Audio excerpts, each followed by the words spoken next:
Hi there, my name is Phil from 2020 Sound. Thank you for clicking on our channel. Today's video is about choosing your venue.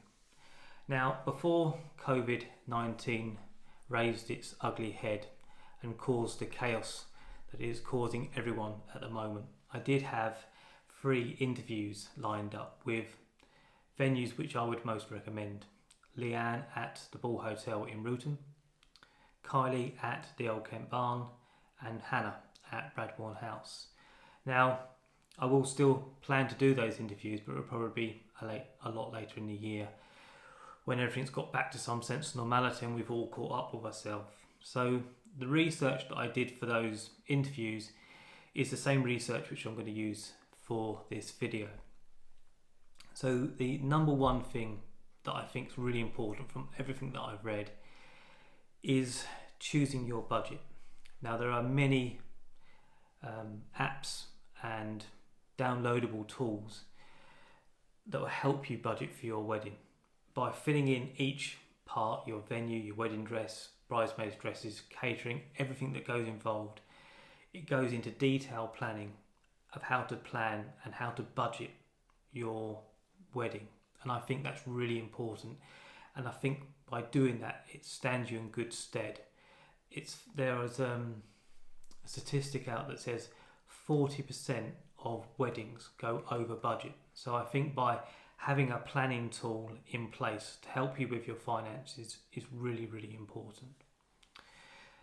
The other important thing is knowing roughly how many guests will be attending, not just the day, but also the evening itself. Let's say, for instance, you have 80 guests.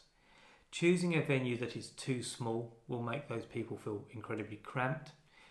Too big and they feel like they're lost in the venue. So knowing roughly how many people you're going to invite for the whole day will stand you in good stead also. So that's really important. What kind of wedding do you want? Do you want a castle themed wedding? Do you want a stately home? Do you want a modernised barn? Do you want a rustic barn where you've got to do everything yourself? So knowing what kind of theme will again stand you in good stead. You may have, and you probably have already, you've probably been to wedding fairs and seen venues. You've been to weddings before in the past where you might be a friend or a family that have got married and you might particularly like that venue. Again, that's really helpful. You probably read countless many articles online and looked at many magazines. So doing that research before you start looking and start speaking to venues, again, really does stand you in good stead. So those are really key things to bear in mind. The other thing as well to think about as well also, you may for instance say, I really want a summer wedding, I really want to get married in, let's say, June, July, August. Now obviously they're more expensive months to get married in. So rather than getting your heart set on a particular time and date that you want to get married, I would instead go to the venue that you most like and seeing the difference between the two.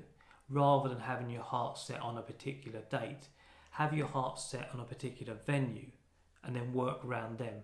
Now venues will do everything they can to accommodate you, so it's worth going in with an open mind. I think that's really important.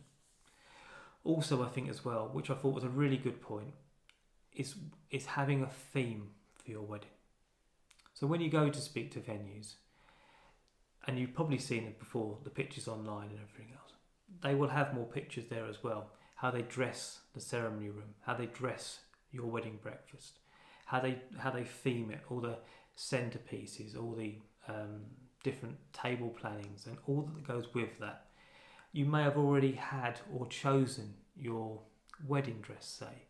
So I think it's important to get that list of recommended suppliers from your venue and then look at the people that dress the rooms based on those photos that you've seen and also based on the wedding dress that you've chosen, and have a continued theme that flows right through the day. So from your wedding stationery, as I say, your table planning, the way the table's dressed, how the chairs are dressed, your wedding dresses, having a continued theme through that.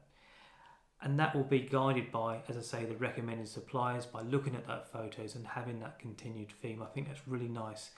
And of all the research, I thought that was a really key point, and I think that's very valid. Now, there are infinite numbers of questions to ask venues, and I will put a link to some of the, what I believe to be some of the key points maybe you should start asking venues. There are obviously diet requirements. Do they cater for vegans or someone that's got, say, a wheat tolerance or something? Can they cater for that? Do they have overnight accommodation, for instance? If they don't, is there a hotel or somewhere where your guests can stay overnight? And do maybe the venue have a concession with that hotel that maybe they offer a reduced rate? Again, taxes is another thing to bear in mind. If the venue doesn't have a lot of allocated parking, do they have a taxi concession where they can help your guests get to and from the wedding? Something else to bear in mind as well also. So really that's it from today. I mean, choosing your venue is obviously a huge part of your day. And I would say this as well also, do all your research before starting to look at an infinite number of venues. As I say, know what budget you're going to have, know what guests you're going to have as well. Don't go to a venue saying you definitely want to get married in August. Go with an open mind and let the venue help you, because as I say, getting married in maybe the winter or autumn months will actually probably save you some money, which you can put to another part of your wedding at later on down the line.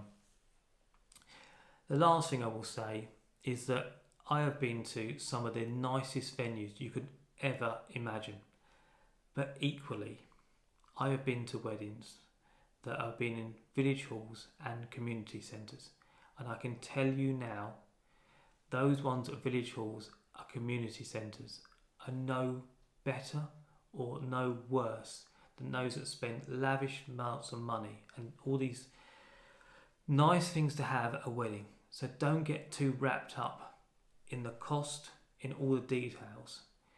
At the end of the day, your wedding is governed by the people you invite.